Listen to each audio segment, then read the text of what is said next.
வணக்கம் வள்ளல் மீடியா நேயர்களே. ஒவ்வொரு புது வீடியோலையும் உங்ககிட்ட வந்து பேசுகிறப்போ சந்திக்கிறப்போ வந்து பார்த்தீங்கன்னா ஏதோ முதல் வீடியோ பண்ணுற மாதிரி அவ்வளோ சந்தோஷமாக இருக்கும். ஏன்னா நீங்கள் கேட்கக்கூடிய கேள்விகள், கமெண்ட்டு, அடுத்தடுத்த வீடியோ பண்ணுங்க கொடுக்குற சஜஷன்ஸ் எல்லாமே வந்து பார்த்தீங்கன்னா புத்துணர்ச்சியை ஊட்டுது அப்படின்னே வந்து சொல்லலாம். இவ்வளோ டைலாக் ஏன் விட்றேன் உங்களுக்கு தெரியும். கடைசியில் சப்ஸ்கிரைப் பண்ணுன்னு சொல்ல போகிறேன். அதனால் நீங்கள் சப்ஸ்கிரைப் பண்ணிட்டு தொடர்ந்து பார்க்கறதுனால வந்து பார்த்தீங்கன்னா இந்த மாதிரி டைலாக்லாம் நீங்கள் வந்து தவிர்க்கலாம். வணக்கம் பாரி. வணக்கம். நீங்கள் சப்ஸ்கிரைப் பண்ணால் டைலாக்லாம் கட் ஆயிடுமா? சாரி பாரி, ஆஃப் டாபிக் போகுது. நேற்று நியூஸ் பார்த்தேன், அது ஒரு விஷயம் நினச்சா என்னால் சிரிக்காமல் இருக்கவே முடியல. ஒரு தலைவர் ரேம்ப் வாக்கில் நடக்கிறாரு, துணியெல்லாம் தூக்கி போடுறாங்க, அவர் பிடிச்சிட்டே அப்படியே போகிறாரு. அதை வந்து பார்த்து இன்னொரு தலைவர் பண்ணுறாரு, துணி இப்படிதான் தூக்கி போடணும், ஒருத்தர் ரவுண்டு கட்டி அடிச்சாம இருக்கும், மூதிலே போச்சக்குன்னு மாட்டிட்டு பார்த்தேன். எனக்கு சிரிப்பா இருந்துச்சு அந்த வீடியோ. ஈவலா பாரி, நான் எந்த நினைச்சு சிரிக்கல. இல்ல உங்களுக்கும் சிரிப்பா இருந்துச்சுல? எனக்கும் சிரிப்பு இருந்துச்சு. ஆனால் இப்பெல்லாம் வீடியோவில் போய் சிரிச்சிட்டு இருந்தீங்கன்னா அப்புறம் யாருன்னே சொல்லி யாருன்னு சொல்லினாலும் பார்க்குறவனுக்கு புரியும்ல. சரி பார்த்துக்கோங்க. சரி பாரி, இந்த படத்தை பற்றி பேசினா படத்தை பற்றி மட்டும் பேசுவோம். சேயோன் அப்படிங்கிற ஒரு படம் நீங்கள் பார்த்துருப்பீங்க. சிவகார்த்திகேயன் படம்லாம் பார்க்கல, ட்ரெய்லர் தான் பார்த்தேன். ட்ரெய்லரை வந்து பார்த்தீங்க முன்னோட்டத்தை. அதில் வந்து யாரோட ப்ரொடக்ஷன் அதில் வந்து யாருக்குன்னா ராஜ்கமல் ஃபிலிம்ஸ். கடவுள் இருக்கா அப்படிங்கிற மாதிரியான ஒரு கேள்வியோடு வந்து ஆரம்பிக்குது. அதில் வந்து பார்த்தீங்கன்னா சிவகார்த்திகேயன் 2வது முறை அமரன் படம் மாதிரி வந்து இதில் நடிச்சிருக்காரு. அதில் வந்து விருமாண்டி படம் நான் பார்த்துருக்கேன். அதில் கருமாத்தூர் காட்டுக்குள்ள ஒரு காலத்தில் சொல்லிட்டு பாட்டெலாம் இருக்கும். ஃபுல்லாக அந்த ஒரு ஃபோக்கை வந்து இது பண்ண ட்ரை பண்ணியிருப்பாங்க. அதை வச்சு ஒரு படமாகவே எடுக்க ட்ரை பண்ணுறாங்க சொல்லிட்டு கேள்வி இருந்தது. பட் இதையே நீங்கள் ஒரு தலைப்பு எடுத்து பேசணும்னு வச்சுக்கோங்க, என்ன விஷயம் இருக்குது இதில்? அடிப்படையில் இது ட்ரெய்லர் மட்டும்தான் வந்திருக்கு. அதுவும் இன்றைய காலகட்டத்தில் நடக்கிற மாதிரி தான் அந்த கதையும் இருக்க போகுது. ஸோ இப்போ நம்ம பேசுகிற காட்சிகள் எல்லாம் வந்து இது அந்த படத்தில் எந்த மாதிரி காட்ட போகிறாங்க என்னன்னு தெரியல. ஆனால் இவர் நம்ம ராஜ்குமாருங்கிற பாருங்க, சரி, கமலஹாசன். ராஜ்கமல் ஒன்னே அப்புறம் நமக்கு ராஜ்குமார்னு வாயில வருது. கமலஹாசன் அவருடைய படங்களில் வந்து பார்த்தீங்கன்னா ஒரு சில மறைய அர்த்தங்கள் இருக்கும். ஒரு கொஞ்சம் ஒரு சீக்கிரட்டாக சில விஷயங்கள் அவருக்கு புரிஞ்ச ஒரு விஷயத்த ஒரு கொஞ்சம் லைட்டாக நூல் விடுவாப்புல உள்ள. அதில் வந்து பார்த்தீங்கன்னா அந்த விருமாண்டி படத்திற்கு ஒரு ஃபீல்டு ஒர்க் பண்ணியிருப்பார்ல. விருமாண்டி படம் பழைய படத்துக்கு அவர் ஒரு ஃபீல்டு ஒர்க் பண்ணியிருப்பாரு எல்லாமே. அந்த ஃபீல்டு ஒர்க்கோடைய ஒரு எக்ஸ்டென்ஷன் வந்து இந்த படத்தில் கண்டிப்பாக வரும் அப்படிங்கிறது அவருடைய அந்த செலெக்ஷன் ஆஃப் பிளேசஸ், அதில் அவங்க கடவுளாக பேசப்படுற சில விஷயங்கள், அதில் அந்த ட்ரெய்லரில் இருக்கக்கூடிய சில காட்சிகள், இதை வச்சு நம்ம வந்து அது என்ன அப்படிங்கிறத நம்ம பார்க்கலாம். ஸோ இதை பார்க்கறதுக்கு முன்னாடி கருமாத்தூர் அப்படிங்கிற அந்த ஊரில் இருக்கக்கூடிய மூணுசாமி கோயில், அந்த கோயிலுடைய புராண கதை, அந்த கோயிலுடைய கதைன்னு சொல்லுவாங்கள்ல, அந்த கோயிலில் ஒரு சொல்லப்படுற காலங்காலமாக செவி கடத்தப்படுற தலபுராணம். அந்த மாதிரி ஒரு இது வந்து இது அப்படியே தான் நடந்துச்சுன்னு சொல்ல முடியாது. இது வந்து மிக்ஸ்ட் ஆஃப் ஈவெண்ட்ஸ், மக்களுடைய செவிகளில் காலங்காலமாக கடத்தப்பட்டு அது வந்து இருக்கக்கூடிய ஒரு கதை தான் அந்த மூணுசாமி கோயிலில் நடக்கக்கூடிய. அதான் ஆடி இறுதி வெள்ளின்னு சொல்லுவாங்க. ஆடி மாதத்தில் இருக்கக்கூடிய கடைசி வெள்ளி, ஆடி கடைசி வெள்ளி, அப்போ தான் வந்து ஒரு பூஜை போடுவாங்க அந்த விருமாண்டி சாமிக்கு. ஸோ இந்த கதை இந்த புராணங்களோடு கலந்த ஒரு கதையாகவும் இருக்கலாம். இல்லை இது சும்மா ஒரு ஹைப்புக்காக சேயோனே மாயோனே அப்படிலாம் கொஞ்சம் பிட்டை போட்டு ஒரு பொதுவாக பண்ணலாம். ஆனால் இந்த விருமாண்டிங்கிற அந்த ஒரு கடவுள் மீது கமலஹாசன் அவருக்கு ஏதோ ஒரு விதத்தில் ஒரு பற்றுதல், ஒரு பாசம், ஒரு நேசம் இருக்குது. அப்படின்னா அது எதனால், என்ன, அவர் அந்த கதையை எப்படி புரிஞ்சு வச்சிருக்காரு, அந்த கதை ஆக்சுவலாக என்ன அப்படிங்கிறத நம்ம ஆடியன்ஸ்க்கு சொல்லிடுவோம். ஓகே. ஸோ இப்போ இந்த மூணுசாமி கோயிலுடைய புராண கதை, இது புராண கதை, சரிங்களா? இதில் சில ஆல்டர்ட் வெர்ஷன்ஸும் இருக்குது. இந்த கதை வந்து காலங்காலமாக சொல்லப்படுது. வெவ்வேறு தரப்பில் வந்து ஒவ்வொரு மாதிரியான சின்ன ஒரு வேரியேஷன்ஸும் இருக்கும். சரி, இது கள்ளர்களுடைய ஒரு குலதெய்வ வழிபாடு. விருமாண்டிங்கிற சாமிங்கிறது வந்து கள்ளர்களுடைய ஒரு குலதெய்வத்திற்கான ஒரு கடவுளாகத்தான் வழிபடப்படுகிறார். அந்த கோயிலில் விருமாண்டி மட்டும் கிடையாது. அந்த கோயிலில் வந்து பார்த்திங்கன்னா பேச்சியம்மன் அப்படின்னு சொல்லி ஒரு அம்மனுடைய வழிபாடும் இருக்குது. அந்த அம்மனை வழிபடுறவங்களும் இருப்பாங்க. அதுக்கப்புறம் வந்து பார்த்திங்கன்னா மாயன் அப்படிங்கிற பேரில் வந்துட்டு விஷ்ணுவை கும்பிட்ற மாயன் அப்படிங்கிற பேரில் குலசாமியாகவும் கும்பிட்ற ஆட்கள் இருக்காங்க. இது எல்லா சாமியும் சேர்ந்து இருக்கக்கூடிய ஒரு இடம் அப்படிங்கிறதுனால இது மூணு சாமி, அதாவது மூணு சாமி சேர்ந்துருக்க இடங்கிறதுனால மூணுசாமி கோயில்னு இதற்கு இந்த கோயிலுக்கு பேர்.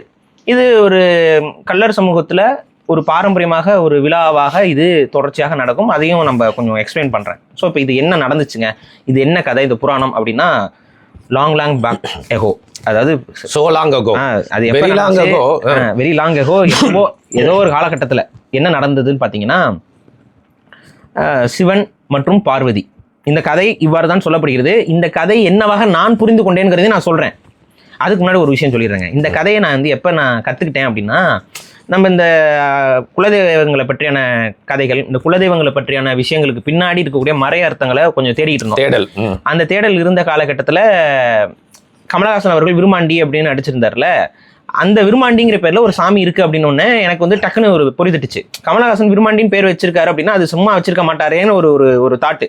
சரி, அப்ப விருமாண்டி கடவுளை பற்றி கொஞ்சம் தெரிஞ்சுக்குவோம் அப்படின்னு சொல்லிட்டு அந்த கடவுளை பற்றி கொஞ்சம் அது சார்ந்த விஷயங்கள்லாம் கொஞ்சம் தேடி பார்த்து இணையதளங்கள் இதெல்லாம் கொஞ்சம் நோண்டி பார்த்து அப்படி பார்க்கும்பொழுது தான் இந்த கோயிலுடைய இந்த வரலாறு, இந்த கோயிலுடைய இந்த கதை என்பது எனக்கு இது ஒரு ஒரு ஒரு எத்தனை வருஷம் எனக்கு சரியா தெரியல, சில ஆண்டுகளுக்கு முன்னாடி இது முதல்ல தெரிய வந்துச்சு. அதுக்கப்புறம் அப்படியே கொஞ்சமாக செவி வழியா இந்த கதைகளை கேட்டுக்கிட்டோம். ஸோ இந்த கதைக்கு நான் வரேன். இப்போ என்னன்னா, சிவன் மற்றும் பார்வதி. இப்போ இந்த கதையில வரக்கூடிய சிவனுடைய பேரு கழுமநாதன். ஓகே, கழுமநாதன்ங்கிறது தான் இந்த கதையில வர சிவனுடைய பேர். கழுமரத்தை குறித்து தான் இந்த பெயர் இருக்கும். கழுமரம் அப்படின்னா என்னன்னா, சைவர்களுக்கும் சமணர்களுக்கும் ஏற்பட்ட சண்டையில சமணர்களை சைவர்கள் கழுவேற்றினார்கள். அந்த கழுவேற்றி அவங்கள கொன்னாங்க. அது வந்து ஒரு விதமான ஒரு ரிலீஜியஸ் ஜெனோசைடுன்னு கூட சொல்லலாம். அது மாதிரி நடந்திருக்கு. அந்த ஜெனோசைடில் அந்த சமண துறவிகளை கொல்றதுக்கு பயன்படுத்தப்பட்ட ஆயுதம் தான் கழுமரம். கழுமரம்னா என்னன்னு தெரியாதவங்களுக்கு ஒரு சின்ன ஒரு எக்ஸாம்பிள் நான் சொல்லிடுறேன். ஒரு மரம் இருக்கும். அந்த மரம் நல்லா ஊசி மாதிரி பாலிஷ் பண்ணி வச்சுருவாங்க. ஒரு மரத்தை ஊசி மாதிரி பாலிஷ் பண்ணி வச்சுருவாங்க. அதில் எண்ணெய்கள் இருக்குல்ல, எண்ணெய் கிரீஸ் மாதிரியான எண்ணெய்களை வந்து மேலே அப்படியே தடவி இருப்பாங்க. இதில் ஒருத்தரை தூக்கி ஒரு ஆசன வாயில் வழியாக உட்கார வச்சுட்டா அந்த கிராவிட்டி இதுக்கு அவங்க அப்படியே கொஞ்சம் கொஞ்சமாக பொழந்து அவங்க செத்துருவாங்க, ரத்தப்போக்கில் இறந்துருவாங்க. அதுக்கப்புறம் அவங்க உடம்பும் அப்படியே ரெண்டாக பிரிஞ்சு தொங்கிடும். ஸோ இதுதான் வந்து ஒரு one of the ஒஸ்டஸ்ட் torturous instrument இந்தியாவிலேயே சொல்லலாம். இந்தியாவிலேயே ஒரு ரொம்ப கொடூரமான ஒரு டார்ச்சர் செய்யக்கூடிய ஒரு எந்திரம். இது என்ன சொல்றது, இது கழுமரம் அப்படிங்கிறது. இந்த கழுமரத்தில் எத்தனையோ சமண துறவிகள் இவ்வாறு கழுமரம் ஏற்று கொல்லப்பட்டிருக்கிறார்கள். இந்த கதைகளும் இருக்கு. அப்ப இந்த கழுமநாதன்கிற பேர்ல தான் அந்த சிவபெருமான் இந்த கதைக்குள்ள வராரு. ஸோ சிவபெருமானுடைய இந்த கழுமநாதன் அப்படிங்கிற பேர் இந்த கதைக்கு தொடர்பு இருக்கு. அதை நான் வந்து எக்ஸ்பிளைன் பண்ணும்போது நான் சொல்றேன். ஸோ சிவபெருமானுக்கு அந்த பேர். பார்வதிக்கு வந்து பேச்சியம்மன் அப்படின்னு சொல்லி பேர். சரிங்களா? இப்போ என்ன நடக்குதுன்னு பார்த்தீங்கன்னா, அது கூட வந்துட்டு இவர் விஷ்ணுவும் இதில் வராரு. விஷ்ணு வந்து மாயன் அப்படிங்கிற பேர்ல, சிவனும் மாயனும் வந்து இந்த பூலோகத்துக்கு வராங்க. பூலோகத்துக்கு வரும்போது கரெக்டாக இந்த கருமாத்தூர் இந்த பகுதிக்கு வராங்க. இங்கே வந்து பார்க்குறாங்க. வந்து பார்க்கும் பொழுது சிவனுக்கும் மாயனுக்கும் வந்து இந்த இடம் அந்த அளவுக்கு பெருசாக இது பண்ணலை. அதனால மாயனும் ஒரு பக்கம் போயிடுறாரு, சிவனும் வந்து பார்த்தீங்கன்னா வேற ஒரு பக்கம் போயிடுறாரு. ஆனால் பேச்சியம்மனுக்கு மட்டும் இந்த பகுதி வந்து ரொம்ப பிடிச்சிருக்கு. இது நல்ல காடாக இருக்குது. ஆனால் வந்து இந்த காட்டுடைய வளங்கள் வந்து பிடிச்சிருந்தனால பேச்சியம்மன் என்ன பண்ணுறாங்க, இந்த காட்டை வந்து நம்ம சோலைவனமாக மாற்றலாம் அப்படின்னு சொல்லி காட்டை எரிக்கிறாங்க. இங்கேயும் கவனிச்சுக்கணும், பேச்சியம்மன் காட்டை எரிக்கிறார்கள். ஸோ இது ஒரு பாயிண்ட், இந்த கதையில் ஒரு பாயிண்ட் இது. ஸோ காட்டை அவங்க எரிக்கிறாங்க. இதில் ஒரு இன்னொரு கதை வரும். இந்த மண் வந்து அவங்களுக்கு ஏன் ரொம்ப பிடிச்சி போச்சுன்னா அது ஒரு சைடு ட்ராக் இருக்குது. அது என்ன கதை அப்படின்னு பார்த்தீங்கன்னா, அப்படியே பேச்சியம்மன் வந்து பார்த்தப்ப இந்த மண்ணை வந்து ஒரு தராசில் எடுத்துக்கிட்டாங்களாம். இந்த தராசில் இந்த பக்கம் அந்த மண்ணையும் ஒரு பக்கம் பொற்காசுகளையும் வச்சாங்களாம். இந்த மண் வந்து அந்த பொற்காசுகளை விட வெயிட் அதிகமாகவே தான் இருந்துச்சான். ஸோ பொண்ணை விட இந்த மண் வந்து வேல்யூ அதிகம் அப்படிங்கிற மாதிரி அவங்க புரிஞ்சுக்கிட்டு அவங்க என்ன சொல்கிறாங்க, இந்த மண்ணை வந்து தேர்ந்தெடுத்தாங்க அப்படின்னு சொல்லுவாங்க. அப்போ இந்த மண்ணில் வந்து பார்த்தீங்கன்னா நல்லா இருந்த காடுகள் எல்லாத்தையும் அழித்து விவசாய பூமியாக மாற்றி சோலைவனமாக மாற்றிடுறாங்களாம். சோலைவனமாக மாற்றிட்டு அடுத்து என்ன பண்ணுவோம், சாமி கும்பிடும்ல. அப்போ அவங்க என்ன பண்ணுறாங்கன்னா வந்துட்டு இந்த விளக்கு இதெல்லாம் வைத்து ஏற்றி சைவ படையல் போட்டு சாமி கும்பிட்றாங்க. இந்த கதையில் இது ஒரு பாயிண்ட்டு. இதெல்லாம் வந்து மனசில் வச்சுக்கோங்க. இந்த துணுக்குகள், இந்த புராண கதையில் இருக்கக்கூடிய ரியல் மெசேஜஸ் என்னன்னு பாருங்கள். சைவ படையல் போட்டு சாமி கும்பிட்றாங்க. இவங்க சைவ படையல் போட்டு சாமி கும்பிட்றது. அப்போ சங்கூதி மணி ஆட்டுறாங்க. அப்படி மணி அடித்து சங்கு ஊதும் பொழுது இந்த சங்கு சத்தமும் இந்த மணி சத்தமும் அந்த பகுதியில் இருக்கக்கூடிய பேய்காமன் அப்படிங்கிற ஒரு குலதெய்வ காதில் விழுகுது. அந்த பேய்காமன் யார் அப்படின்னு பார்த்தீங்கன்னா, அந்த பேய்காமன் தான் இந்த பகுதிக்கான கடவுள். பேய்காமன் தான் இந்த பகுதிக்கான கடவுள். பேய்காமன் எப்படி வராருன்னு பார்த்தீங்கன்னா, உடம்பு முழுக்க விலங்குகளுடைய வயிற்று குடலையே மாலையா போட்டிருக்காரு. விலங்குகளுடைய வயிற்று குடலை வந்து மாலையா போட்டிருக்காரு. கையில வந்து 2 எலும்பு துண்டுகள், பெரிய எலும்பு துண்டுகளை வந்து கையில வச்சிருக்காரு. இப்படியே வந்துட்டு பேய்காமனுக்கு வந்து இந்த சத்தம் போனோடனே அவர் பார்க்குறாரு, அந்த வாடையும் அடிக்குது.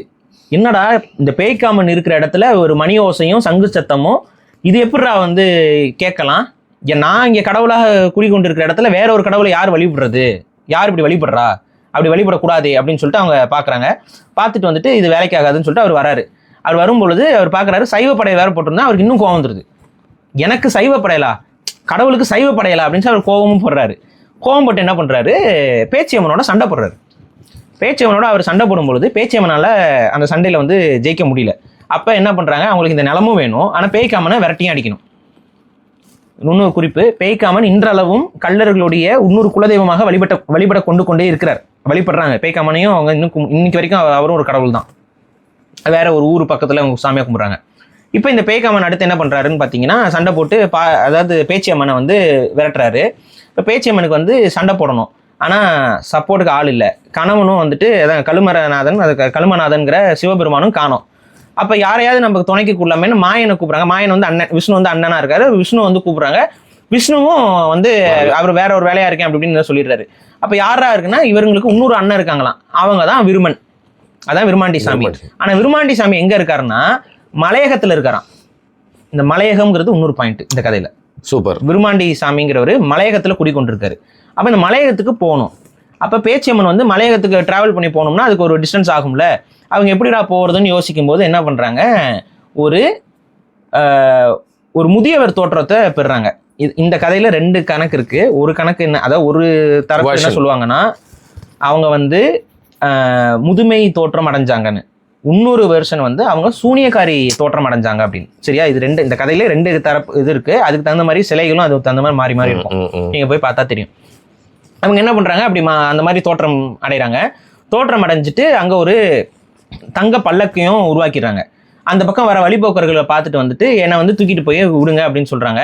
இந்த இதுலேயும் ஒரு வெர்ஷன் இருக்குது. அந்த சூனியக்கார வெர்ஷனில் வந்துட்டு அவங்கள மாயத்தின் மூலமா என்னை தூக்கிட்டு போன்னு சொல்லி அவங்கள மயக்கி தூக்கிட்டு போக சொல்கிறாங்கிற மாதிரியும், இன்னொரு வெர்ஷனில் முதியவருங்கிற மாதிரி காட்டினோடனே கருணைப்பட்டு என்னம்மா எங்கம்மா போகணுன்னு முதியவர் தங்க பல்லக்கு இருக்கும்போது ஏதோ ஒரு உயர்ந்த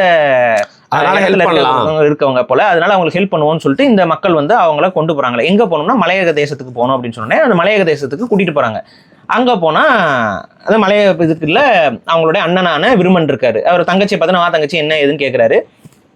கேட்டோடனே அவங்க இந்த கதையை சொல்றாங்க, நான் இந்த மாதிரி இடத்துக்கு போனேன், அந்த இடம் எனக்கு ரொம்ப பிடிச்சது, அந்த இடத்துல போயிட்டு குடிக்கொள்ளலான்னு சொல்லிட்டு அந்த இடத்த விவசாய நிலமா மாத்தினேன். விவசாய நிலமா மாத்தி நான் சாமிக்கு படையல் வச்சேன். ஆனா இந்த படையல் வச்சோடனே பிடிக்காத பேய்க்காம ஏன்னா வந்து வம்புக்கு இழுத்து சண்டை போட்டு என்னை வந்து அங்கே தங்க விட மாட்டேங்கிறான். எனக்கு அந்த இடம் பிடிச்சிருக்கு, நான் அங்கே தான் வழிபடப்படுவேன் அப்படின்னு சொல்றாரு. சரிம்மா, இன்னும் நான் என்ன பண்ணணும்னா நீ வந்து எனக்கு ஹெல்ப் பண்ணு, பேய்க்காமனை விரட்டுறதுக்கு நீ எனக்கு உதவி பண்ணு அப்படிங்கிற. இப்போ விருமன் உடனே என்ன சொல்றாரு, அதான் விருமன்கிறவர் தான் விருமாண்டி சாமி. இந்த விருமாண்டி சாமி என்ன சொல்றாருன்னா, அதெல்லாம் ஓகே, எனக்கு இங்கே இந்த மலையகத்திலேயே எனக்கு எல்லா காலமும் பூஜை செய்கிறாங்க, ஒவ்வொரு நாளும் என்ன எல்லாரும் சாமியாக கும்பிட்றாங்க. இப்படி இங்கேயே எனக்கு எல்லா பூஜையும் நடக்கும் பொழுது நான் ஏன் அங்கே வரணும், அங்கே வந்தால் நீ எனக்கு என்ன கொடுப்ப அப்படின்னு கேட்குறாங்களாம். அப்படின்னா சரி என்ன வேணுமோ நான் தரேன் அப்படின்னு சொல்லி பேச்சியம்மன் வாக்கு கொடுக்குறாங்க. என்ன வேணுமோ நான் தரேன்னு சொல்லி பேச்சியம்மன் வாக்கு கொடுத்தோடனே இது விருமாண்டி சாமி என்ன சொல்கிறாருன்னா, சரி என்ன வேணாலும் தரேன்னு சொல்லிட்டேன், நான் என்ன கேட்க போகிறேன்னு பாருன்னு சொல்லிட்டு தினம் ஒரு சூழி பெண்ணும் சூழி மாடும் வேணுங்கிறாரு. தினம் ஒன்று அப்படின்னா சூழினா கருவுற்ற பெண். தினமும் அப்ப அந்த கடவுளுக்கு என்ன காணிக்கை கொடுக்கணும், தினமும் ஒரு கர்ப்பமான பெண்ணை பலி கொடுக்கணும், தினமும் ஒரு கர்ப்பமான பசுமாட்டையும் பலி கொடுக்கணும். சூழி மாடுனா பசுமாடு, கர்ப்பமுடைய பசுமாடு. இதை வந்து அவர் கேட்குறாரு. இவங்க வந்து வாக்கு கொடுத்துட்டாங்க நான் கொடுக்குறேன்னு சொல்லிட்டு. அப்போ என்னன்னா என்னடா அண்ணன் இப்படி கேட்குது அப்படின்னு சொல்லிட்டு அவங்களுக்கு தெரியுது இதை நிறைவேற்ற முடியாதுன்னு. இருந்தாலும் நமக்கு உதவி தேவை, பரவாயில்ல அப்புறம் பார்த்துக்கலாம், சரி வா நான் கொடுக்குறேன் அப்படின்னு சொல்லி வாக்கு கொடுத்துட்டு கூட்டிகிட்டு வராங்க. இவர் தங்கச்சியோட வாக்கை நம்பி இவர் வராரு. இவர் வந்து என்ன பண்ணுறாரு, பேய்க்காமனோட சண்டை போடுறாரு. பேய்க்காமனோட சண்டை போடும்போது பேய்க்காமனுடைய குதிரையோடைய கெண்டக்காலை உடச்சிடுறாரு, பின்னங்காலை உடச்சிடுறாரு. இந்த சண்டை நடந்துகிட்டு இருக்கு. இந்த சண்டை வந்து எந்த அளவுக்கு நடக்குதான், அகிலமே அதிர்ற அளவுக்கு, பிரபஞ்சமே அழியிற அளவுக்கு இந்த 2 பேருக்கு நடுவில், இவங்க 2 பேருமே கடவுள் தான், இந்த 2 கடவுளுக்கு நடுவில் நடக்கிற சண்டை வந்து உலகமே வந்து அழியிற மாதிரி ஒரு தருவாயை நோக்கி நகருதான். அப்ப என்ன பண்றாங்க, வேற வழி இல்லாம தெய்வங்கள் எல்லாம் பஞ்சாயத்து பண்றதுக்கு வர வேண்டிய ஒரு சூழல் ஏற்படுது.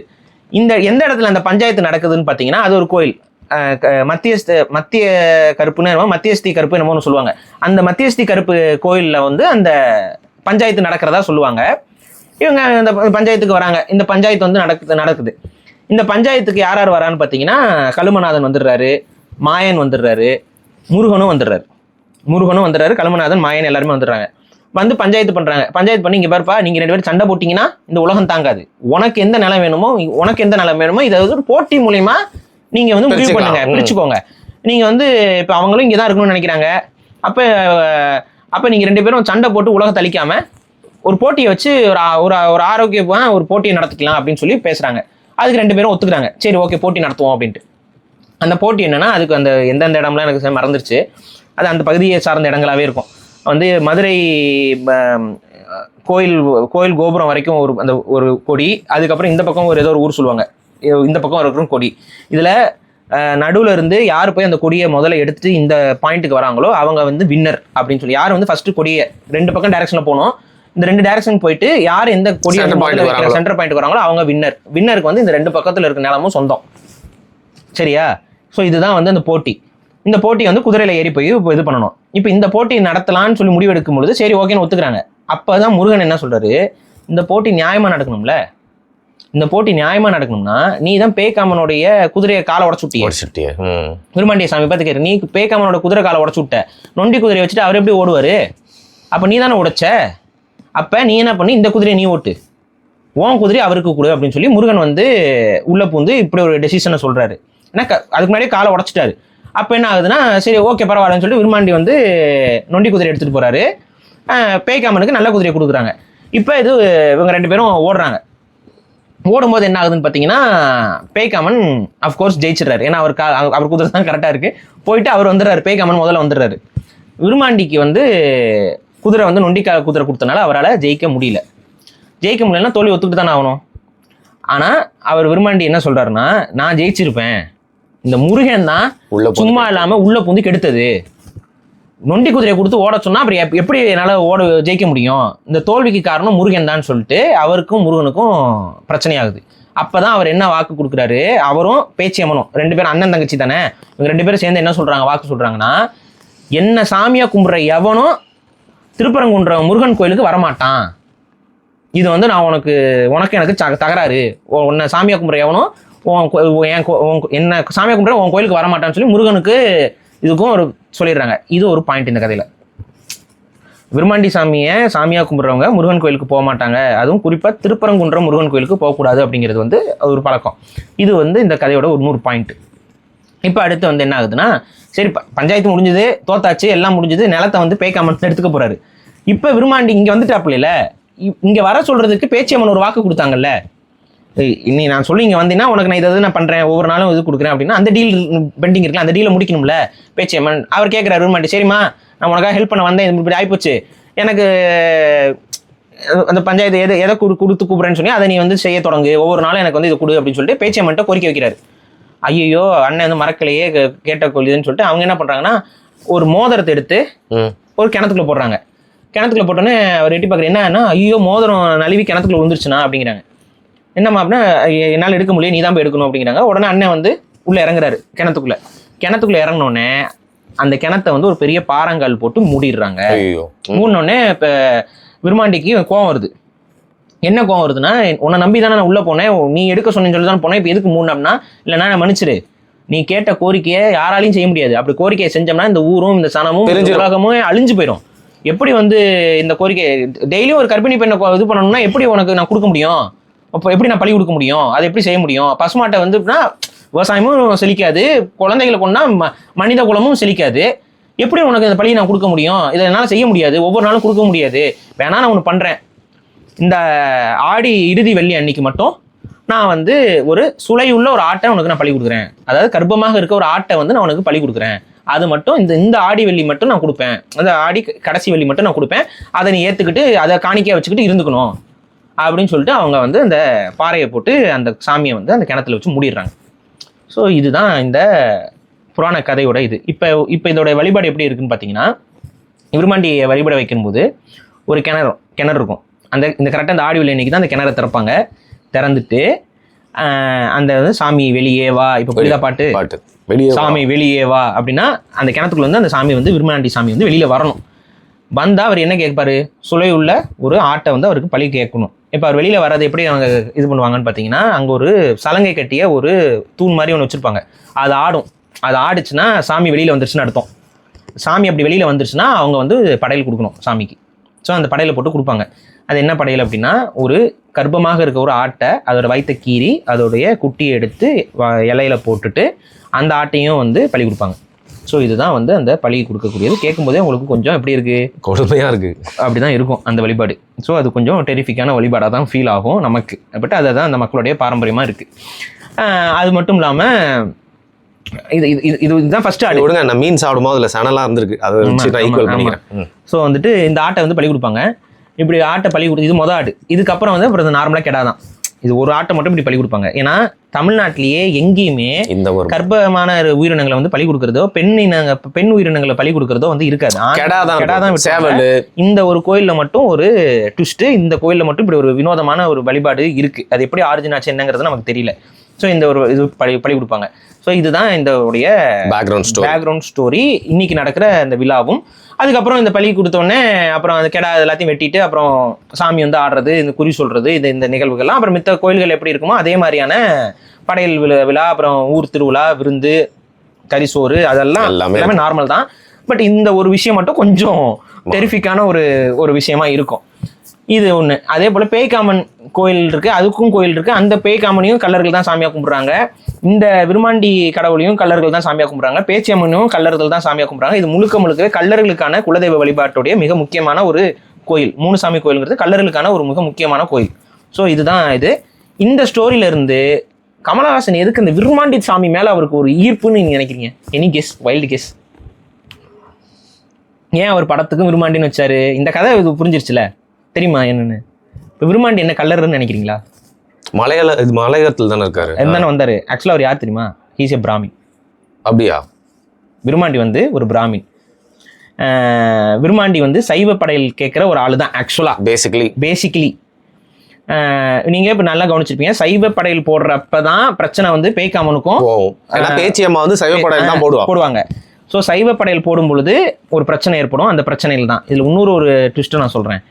விருமாண்டியோட அந்த கடவுளுடைய அம்சம் என்ன அப்படின்னு பார்த்தீங்கன்னா பிரம்மன் தான் விருமாண்டி அப்படிங்கிற ஒரு நம்பிக்கையும் இருக்குது. பிரம்மனை தான் விருமாண்டியாக கும்பிடுகிறார்கள். ஸோ பிரம்மன் யாரு? பிராமணர்களுக்கே மூத்தவன். அப்போ பிரம்மனுடைய இன்னொரு வெர்ஷன் தான் வந்து விருமாண்டி அப்படிங்கிறது இந்த கோயிலுடைய நம்பிக்கை, இந்த மக்கள் வழிபடக்கூடிய மக்களுடைய நம்பிக்கை. இப்போ உங்களுக்கு ஓரளவுக்கு கனெக்ட் ஆயிருக்கும்.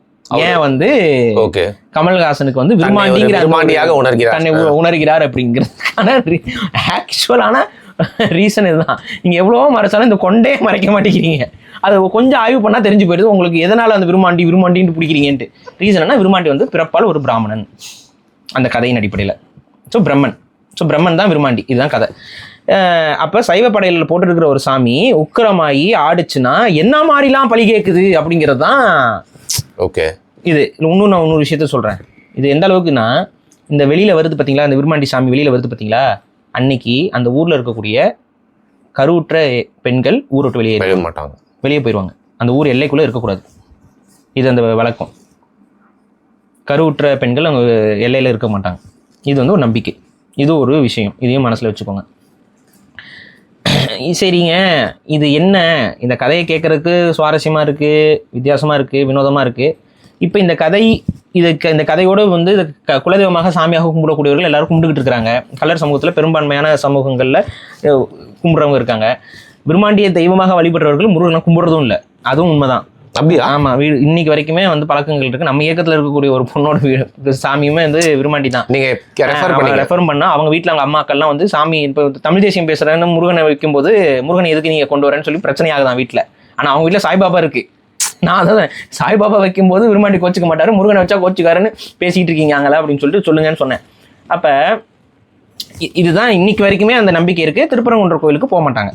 அப்போ இதுக்கு பின்னாடி இருக்கக்கூடிய வரலாறு என்ன? ஏன்னா இந்த கதை என்பது பிற்கால கதை. இது வந்து ஆதி காலத்திலிருந்தே இருக்கக்கூடிய கதை இல்லை, இது வந்து பிற்கால கதை. ஏன்னா இந்த கதையில வர ஊர்கள் எல்லாமே பிற்கால ஊர்கள் தான். இந்த நாயக்கனூர் அந்த நாயக்கனூர்ல இருந்து போட்டி நடந்துச்சு. இப்போ மதுரை மீனாட்சி அம்மன் கோபுரத்துக்கும் இதுக்கும் இது நடந்துச்சு. இதெல்லாம் வச்சு பார்க்கும்போது இது ரொம்ப லேட்டர் பீரியட்ல நடந்தது தான். மிஞ்சி போனா இது. ஆனா இந்த கோயில் பழமையான கோயில். அப்ப இந்த கோயிலுடைய புராணம் வந்து ஒரு காலத்துல கொஞ்சம் ட்விஸ்ட் அண்ட் டர்ன்ஸ்ல மாறி இருக்கு. ஆனா இது உண்மையாக என்ன நடந்துச்சு அப்படின்னு பாத்தீங்கன்னா, சமண சைவ மதத்திற்குள் ஏற்பட்ட சண்டை இந்த வரலாறுக்குள்ள புதஞ்சிருக்கு. அது வந்து ஒரு சிம்பிளைஸ் பண்ணி இந்த மாதிரி ஒரு ஸ்டோரி. அந்த சண்டை தான் சைவ மதத்திற்கும் சமண மதத்திற்கும் அந்த காலத்தில் ஏற்பட்ட சண்டை. சமண மதத்தை பின்பற்றியவர்களுக்கும் சைவ மதத்தை பின்பற்றியவர்களுக்கும் நடந்த பிரச்சனைகள், இதை உள்ளடக்கியது தான் இந்த கோயிலுடைய வழிபாடு. இந்த கோயிலில் வழிபடுறவங்க சமண மதத்தை சார்ந்தவர்களாகத்தான் இருந்திருக்கணும். அதாவது அந்த கோயில வழிபட்ட கள்ளர்கள் விருமாண்டி இவங்களெல்லாம், விருமாண்டி, பேச்சியம்மன் இவங்களெல்லாம் சாமியாக கும்பிட்டவங்க, சைவத்தை படையலாக போடுறவங்க. ஓகேவா? ஆனால் இன்னைக்கு அது என்னவா மாறி இருக்கு? கெடா வெட்டி பலி கொடுக்குற இடத்துக்கு போயிடுச்சு. அப்போ சைவ பலி கேட்ட கடவுள், சைவ பலி கொடுத்த கடவுள்கள் கோயில்களில் இன்னைக்கு கெடா வந்து விருந்தாக இருக்குது. அப்போ இதை நீங்கள் கம்பேர் பண்ணி பார்த்தீங்க அப்படின்னா சமண மதம் பலி இது பண்ணாதது. இப்படி அதனால தான் சமண ஐயனார் கோயிலெல்லாம் வந்து பலி இருக்காது. ஆமாம், பலி கொடுக்க மாட்டாங்க. அப்படியே பக்கத்தில் கருப்புக்கு பலி கொடுத்தாலுமே ஐயனாருக்கு வந்து திரை போடுவாங்க. ஐயனார் வந்து சன்னதி தனியாக இருந்துச்சுன்னா அதை மூடுவாங்க, கதவை மூடுவாங்க. இந்த மாதிரிலாம் இருக்கும். சில இடத்துல வந்து சிலையாக இருக்குன்னா கண்ணை கட்டுவாங்க, ஐயனார் கண்ணை கட்டுவாங்க. ஸோ இதுதான் சமணம். சமணம் வந்து உயிர்கொள்ளாமை கோட்பாட்டை பேசிய மதம். சரி. சைவம் வந்து அப்படி கிடையாது. இறைவனுக்கு பலி கொடுக்கறது ஓகே அப்படின்னு சொல்ற ஒரு மதம். இப்போ சைவத்திற்கும் சமணத்திற்கும் ஏற்பட்ட சண்டை. இதுல குறிப்பா இந்த திருப்பரங்குன்றம் கோயில் ஏன் இந்த இதுக்குள்ள வருது அப்படின்னா வேற ஒன்றும் கிடையாது. திருப்பரங்குன்றம் ஒரு காலத்துல சமண கோயில், மலை மேல இருந்த ஒரு பள்ளி. அது ஒரு சமண பள்ளி. அந்த சமண பள்ளி பிற்காலங்கள் என்னவா மாறுது? ஒரு சைவ ஸ்தலமா மாறிடுது. அப்ப சமண பள்ளிகள் அகற்றப்பட்டு அது சைவ தலமாக மாறினதுனால சமணர்களாக இருந்த இந்த மக்கள் அந்த கோயிலை நாங்க இனிமேல் வழிபட மாட்டோம்னு ஒரு முடிவு எடுத்திருக்கிறாங்க ஒரு காலத்துல. அதுக்கு அது ஒரு கற்பனையான ஒரு கதையில் இது உள்ள வந்து சொல்லியிருக்காங்க. ஸோ இந்த அடிப்படை என்னன்னா சமண மதம் சைவமும் அதுக்கு ஏற்பட்ட சண்டை, அந்த சண்டையில் ஏற்பட்ட சில விஷயங்கள் நீங்கள் உங்களுக்கே தெரியும். மலையகத்திலிருந்து படை உதவி, விருமாண்டி கடவுள் மலையகத்திலிருந்து வராங்க. மலையகத்தில் இன்னைக்கு அந்த சண்டையில் யார் வந்து தலைமை வகிச்சுது, இது என்ன, அதெல்லாம் பார்த்தீங்கன்னா ஆய்வு பண்ணிங்கன்னா உங்களுக்கு இன்னும் அது கிளியராக புரியும். அப்போ அங்கே மலையகத்திலிருந்து ஒருத்தர் வந்து அவர் இங்கே சண்டை போட்டிருக்காரு, தங்கச்சி கேட்டாங்கிறதுக்காக சண்டை போட்டிருக்காரு. இப்போ சமண படைக்கு ஒரு படை உதவியாக வந்திருக்குங்கிறது உண்மை. அந்த படையும் சண்டை போட்டிருக்கு. ஆனால் அந்த போட்டியில் சமணர்கள் வீழ்த்தப்பட்டிருக்கிறார்கள். ஸோ வீழ்த்தப்பட்டதுக்கப்புறம் என்ன நடந்திருக்கும்? அந்த பகுதி வந்து திரும்ப வந்து சைவர்களுடைய கட்டுப்பாட்டுக்குள்ளே வந்திருக்கு. ஸோ இதுதான் இந்த கோயிலுடைய தலபுராணம் மறைஞ்சு சொல்லக்கூடிய தகவல். அது மலையகம் நீங்க சொல்றது மோஸ்டா எந்த பகுதியா இருக்கும்? நீங்க கேரளா பக்கத்துல இருக்கக்கூடிய மலை தொடர்ச்சி. கேரளான்னு சொல்ல முடியாது, கேரளா இருக்கிறது. ஆமா, அந்த தேனி கம்பம் இந்த தொடர்ச்சி மலை தொடர்ச்சி தான். அந்த மலை தொடர்ச்சியில இருந்த ஒரு படை, அந்த படை வந்து சமண மதத்திற்கு ஆதரவாக போருக்கு வந்திருக்கு. புரியுதா? ஸோ இவ்வளவுதான் விஷயம். சைவத்திற்கும் சமணத்துக்கும் ஏற்பட்ட போர், அந்த போர் வந்து கொஞ்சம் பெரிய போரா நடந்திருக்கு. பெரிய காலம். அது எந்த காலகட்டத்தில் நடந்துச்சு, எப்போ நடந்துச்சுன்னு தெரியல. இது செவிவழி செய்தியாக கடத்தப்பட்டு கொண்டே இருக்கு. கூட கொஞ்சம் புராணங்கள், கடவுள்களுடைய பெயர்கள் இதில். அதனால தான் சிவனுடைய பேர் வந்து கழுமநாதன் அப்படிங்கிற இருக்கிறத வச்சே நீங்கள் கொஞ்சம் புரிந்து கொள்ளலாம். ஸோ அட் த எண்ட் இது இந்த கதை வந்து எங்கே போய் முடியுது அப்படின்னா இதுக்குள்ளே தான் போய் முடியுது.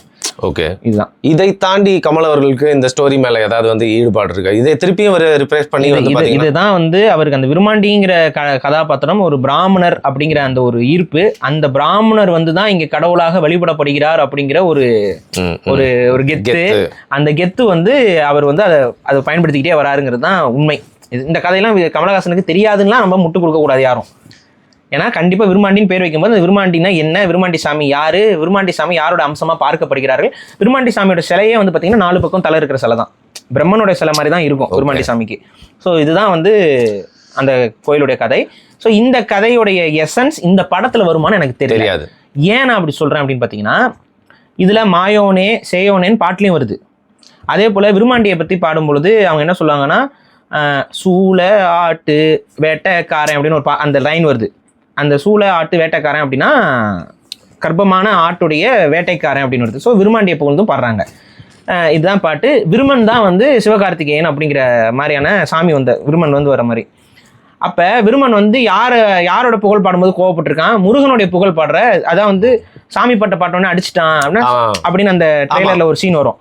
அது என்னன்னு பார்த்தீங்கன்னா வள்ளிக்கூத்து அப்படிங்கிறது. வள்ளிக்கூத்து யாரோட இதுனா முருகனுடைய புகழ் பாடுறது தான் வள்ளிக்கூத்து நடனம். இப்போ புரியுது அந்த ட்ரெய்லர் ஃபுல்லா, புரியுதா? ஸோ வள்ளிக்கூத்து நடனம் முருகனுக்கானது. முருகன் தான் வந்து இந்த விருமன் தோக்குறதுக்கு காரணமா அமைஞ்சாருங்கிறனால விருமனுக்கும் முருகனுக்கும் பிரச்சனை அப்படின்ட்டு. ஸோ முருகன் வந்து படை கட்டி சைவ மதத்தை இங்க நிறுவி இருக்காருங்கிறதும் ஒரு மாதிரியான ஹிஸ்டாரிக்கல் ஷேடில் நம்ம ஏத்துக்கலாம். ஸோ ஆனால் அதே முருகனுடைய கோயில் ஒரு காலத்தில் வந்து சமண கோயிலாகவும் இருந்திருக்கு. ஸோ முருகன் சமணத்திற்கும் கடவுள், சைவத்திற்கும் கடவுள். அப்போ இந்த விருமன் சமண கடவுளாகவே இருக்கிறாரு. சைவ கடவுளாக மாறிய முருகனை எதிர்க்கிறாருங்கிற மாதிரி நம்ம ஓகே புரிஞ்சுக்கலாம். ஓகே, நடுவில் அந்த பேய்க்காமனை பற்றி சொன்னீங்க. அவரோட கேரக்டரிஸ்டிக்ஸ் வந்து பார்த்தீங்கன்னா வந்து குடலை பண்ணுறது, எலும்பு இருப்பாங்க, அதுக்கு பின்னாடி அதாவது பலி கொடுக்கக்கூடிய இயல்பான குலதெய்வ வழிபாடு தான் பேய்க்காமன். ஓகே, காமன் அப்படின்னா ஆக்சுவலாக என்ன பொருள்னா வந்து கிராமம்ங்கிற சொல்கிறோம்ல, அந்த கிராமம்ங்கிற வார்த்தை வந்து அப்படிங்கிறது வந்து சான்ஸ்கிரிட்டைஸ்டு வார்த்தை கிராமம் அப்படிங்கிறது. ஆனால் அதோடைய உண்மையான பேர் வந்து காமம். இன்னைக்குமே இலங்கையில எல்லாம் பார்த்தீங்கன்னா கதிர்காமம் அந்த மாதிரி ஊர் பேர்லாம் காமம்னு முடியும், மல்லிக்காமம் அப்படின்னு. இன்னும் நமக்கு தமிழ்நாட்டிலே நிறைய காமம்னு முடியல. இந்த காமம்ங்கிறது தான் கிராமம்னு சொல்வழல்ல மருவிய வார்த்தை. மருவி அந்த கிராமத்தை தான் சான்ஸ்கிரிட் வந்து கிராம் அப்படின்னு சொல்லி எடுத்துக்கிறாங்க. இப்போ காமம் அப்படின்னா அன்புன்னு அர்த்தம். காமத்தருடைய உண்மையான அது வந்து அன்பு. மக்கள் அன்போடு ஒன்றாக கூடி வாழக்கூடிய இடம் தான் காமம். அந்த காமம் தான் கிராமமா மாறுது.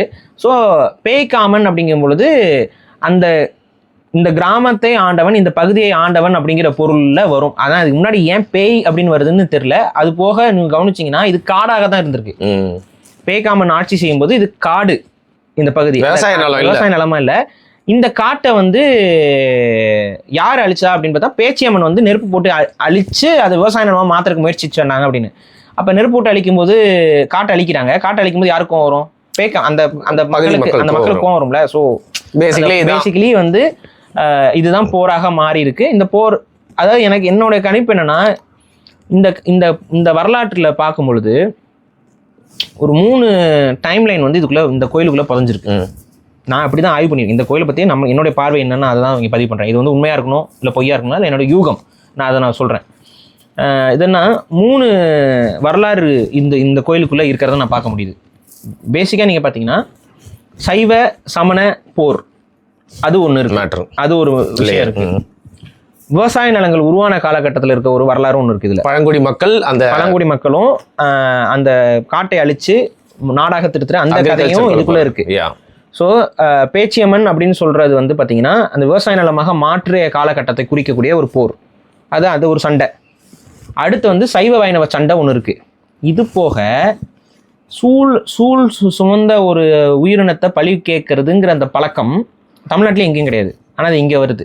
ரெண்டாவது கிணத்துக்குள்ள கடவுள் அப்படிங்கிறதும் இந்த கோயிலுக்கான ஒரு தனிப்பட்ட ஒரு சிறப்பம்சம். வேற கோயில் இருக்கா அப்படின்னு தெரியல, பட் கிணத்துக்குள்ள கோயில். அப்போ இந்த கிணறு சாமிக்கானது, கிணத்துக்குள்ள கடவுள் இருக்கு அப்படிங்கிற அந்த கான்செப்ட் எப்போ வரும், ஒரு நார்மலாக எப்போ ஆரிஜின் ஆகும்னு பார்த்தீங்கன்னா, ஒரு கடுமையான வறட்சி இருக்குன்னு. ஒரு கடுமையான வறட்சி இருக்குன்னா அங்க உயிர் ஆதாரமே எது? கிணறு தான் புனிதமா பார்க்கப்படும், கட்டி காப்பாற்றப்படும்.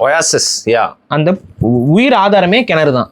அப்ப கிணத்துக்குள்ள இருக்க நீர் தான் உயிர் ஆதாரம். ஒரு கடுமையான வறட்சி இருக்கக்கூடிய காலகட்டத்துல மக்கள் வந்து இந்த கிணறை தான் கடவுளா, இல்ல இந்த கிணத்துக்குள்ள இருக்கிற நீரை தான் கடவுளா வந்து பாதுகாப்பா வச்சிருப்பாங்க. ஸோ அந்த கிணத்துக்குள்ள, அந்த நீருக்குள்ள ஒரு கடவுள் இருக்கிறதாக ஒரு ஐதீகம் உருவாகி இருக்கலாம். அதுக்கு அடுத்து பஞ்சத்துல இருக்கவன் தான் எதையாவது தின்னு உயிர் வாழணும் அப்படிங்கிற ஒரு நிலைமைக்கு தள்ளப்படுவான். அப்பதான் அது பெண்ணா இல்ல உள்ள சூழோடு இருக்கக்கூடிய ஆட்டம் கூட பழி அடுத்து திங்கிறதுக்கு அப்பதான் வந்து ஒரு மோட்டிவ் என்பது வரும். அப்ப இது ரெண்டும் வச்சு பார்க்கும்போது ஒரு பெரிய பஞ்சம் ஏற்பட்ட காலகட்டத்தில் இந்த வழிபாடு தொடங்கியிருக்கலாம். புரியுதா? ஒரு பஞ்சம் ஏற்பட்ட காலகட்டத்தில் இந்த மாதிரி ஒரு கருவுற்ற ஒரு ஆட்டை வந்து கொன்று மக்கள் சாப்பிட்டுருக்கலாம். அதோடைய நினைவார்த்தமாக இது இந்த நாள் இதை வந்து நம்ம செய்யணும் அப்படின்னு சொல்லி ஒரு ட்ரெடிஷன் வந்து அதோட பில்ட் ஆகிருக்கலாம். இது இந்த மாதிரியான பழக்கம் நீங்கள் எப்போ பார்க்கலான்னு பார்த்தீங்கன்னா, சீனாவில் வந்து பார்த்தீங்கன்னா நாயை சாப்பிடுவாங்க ஒரு திருவிழாவில். அது நாயை சாப்பிட்ற திருவிழா எங்கேருந்து ஆர்ஜின் ஆகுதுன்னு பாருங்கள். அது வந்து ஒரு பஞ்சத்துலேருந்து ஆர்ஜின் ஆகும்.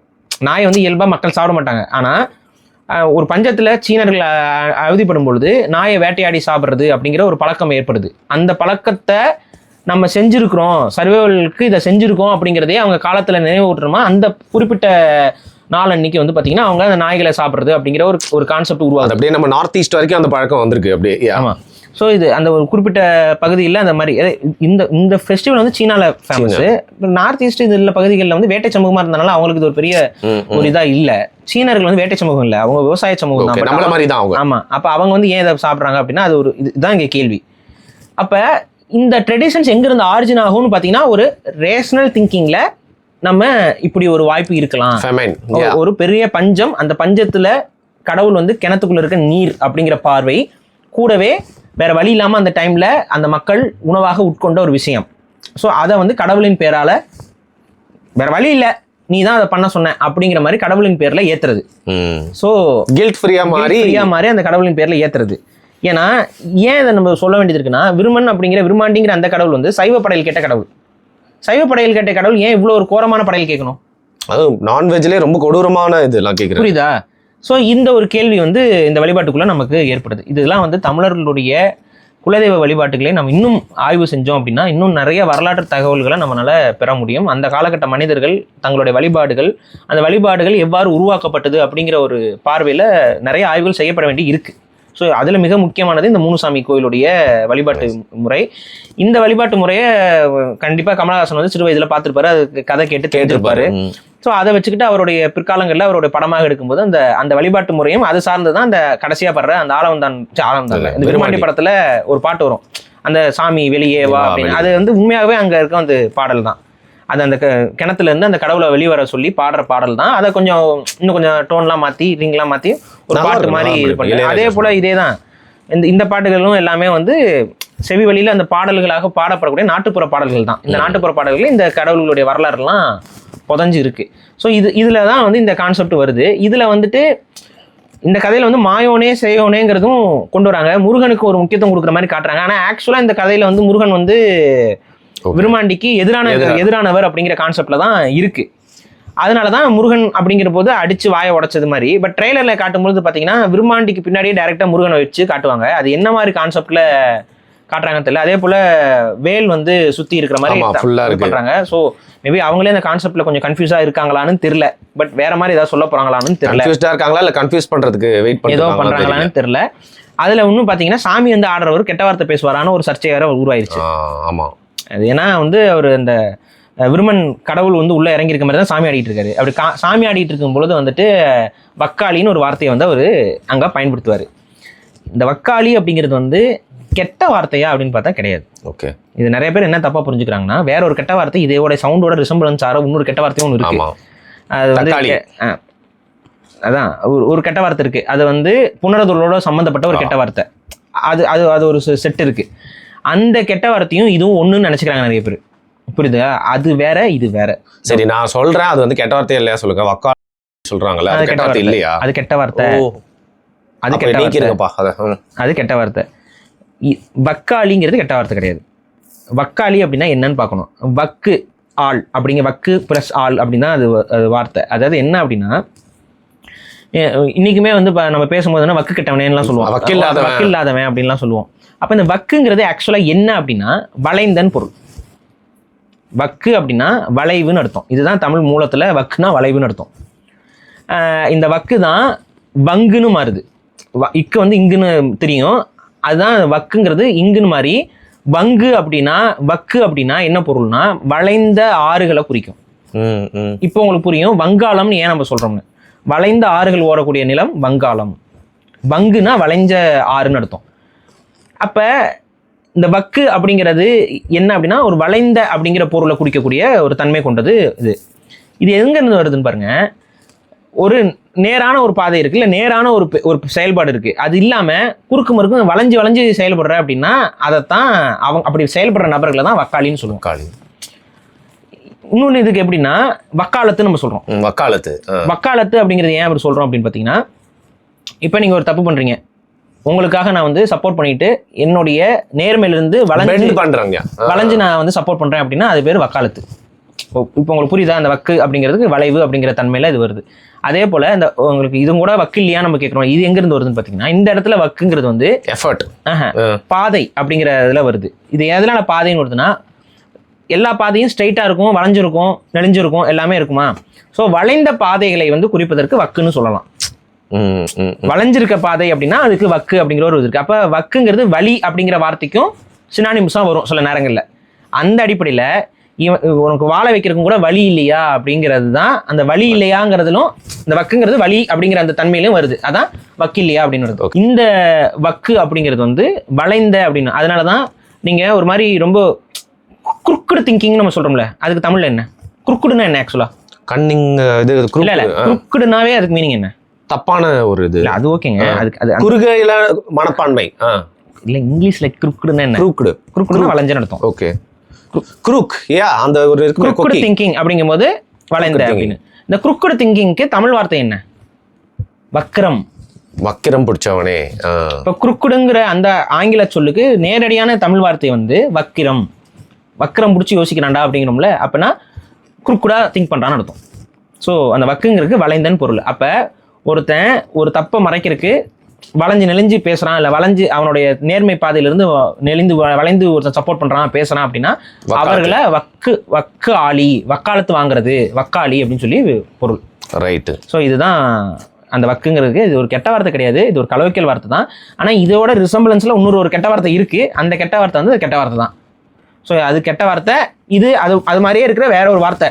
ஸோ அதையும் நம்ம இங்கே பதிவு பண்ணுறோம். Right, okay. சண்டியர் அப்படின்னு பேர் வச்ச படத்துக்கு கடவுள் பாருங்க விரும்மாண்டின்றதை மாற்றிருக்காருன்னா அதற்கு பின்னாடி வந்து 20-25 வருஷம் கழிச்சும் நம்ம இந்த மாதிரி ஒரு வீடியோ பண்ணுவோம்னு சொல்லிட்டு யாரும் எதிர்பார்த்தா இல்லை. ஆக்சுவலாக ஸோ பேசிக்காக என்னென்னா இந்த விரும்மாண்டி அப்படிங்கிற அந்த கடவுளுடைய இது இன்ஃப்ளூயன்ஸ் வந்து எப்படி என்ன, அது கள்ளர்களுக்கான குலதெய்வம் தான். கள்ளர்கள் தான் விரும்மாண்டிய குலதெய்வமாக கும்பிட்றாங்க. அதே போல் இப்போ இந்த இப்போ சொன்ன அத்தனை கடவுளுடைய யார் கும்பிட்றாங்கன்னா கள்ளர்களுடைய மோஸ்ட்லி அவங்க தான், அவங்களுடைய குலதெய்வமாக தான் இருக்குது. இல்லை வேறு ஏதாவது சமூகமும் அங்கே சாமி கும்பிட்றாங்களா எனக்கு தெரியல. நான் தெரிஞ்ச வரைக்கும் அங்கே கள்ளர்களுக்கான குலதெய்வ கோயில்கள் தான் ரொம்ப சிறப்பாக நடக்கும், இந்த கோயில்களுடைய திருவிழாக்கள் இதெல்லாம்.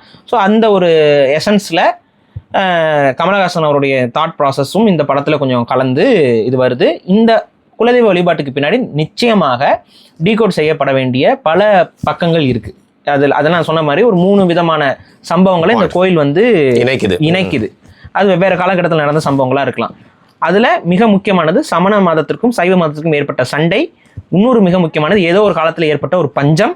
இன்னொன்று மிக முக்கியமானது ஆதி காலத்துல விவசாய சமூகமாக மாறுறதுக்கு அந்த காலகட்டத்தில் ஏற்பட்ட ஒரு டிரான்சிஷன். இந்த 3 வரலாறையும் ஒன்னா பிசைஞ்சு இந்த கோயிலுடைய தலபுராணத்துக்குள்ள மக்கள் வந்து கடத்திட்டு வராங்க. ரைட். ஸோ இதுதான் நம்ம இதோட பார்வை. இந்த பார்வையோட படத்தை பார்த்தா சத்தியமா இதுக்கு சம்மந்தம் இருக்காது. எடுத்து வைப்பாங்க. நம்ம போட்ட எஃபர்ட் கூட அதில் போட்டு. ஆமா, நாங்க ஒரு வீடியோ பண்றதுக்கு நாங்க இப்போ யோசிக்கிற சிந்தனை இதுக்கு பின்னாடி இருக்க வரலாறு கூட அவங்க யோசிச்சாங்களா என்னன்னு தெரியல. பட் ஆனா கொஞ்சம் அந்த வார்த்தைகள், அந்த முருகனுடைய பாட்டை பாடும்போது வாயில குத்துறது, இந்த மாதிரியான விஷயங்கள், முருகனை பிடிக்காம ஒருத்தன் இருக்கானா அந்த கான்செப்ட்லாம் வைக்கும்போது அவங்களுக்கு இந்த கதை தெரிஞ்சிருக்கு. ஆனால் அது எப்படி அவங்க படத்தில் இம்ப்ளிமெண்ட் பண்ணுறாங்களா என்னன்னு தெரியல. கண்டிப்பாக நடுவில் ஒரு ரொமான்டிக் ஸ்டோரி வரும்ல, ஸோ அதனால் அதை கெடுத்து விட்டோம். அப்படி இருந்தாலும் ஃப்ரீயாக விடுங்க. ரொம்ப இன்ட்ரெஸ்டிங்கான டைட்டான எபிசோடு. இப்போ இந்த வீடியோ எல்லாருமே பார்ப்பீங்க. திருப்பி அக்டோபரில் இந்த படம் வரும்போது இந்த வீடியோ திருப்பி ரீட்ரெண்ட் ஆகும், ரீஎமர்ஜ் ஆகும், ரீசர்ஃபேஸ் ஆகும். கரெக்டாக? ஆமாம், இதுக்கும் அதுக்கு சம்மந்தம் இருக்காது. நன்றி.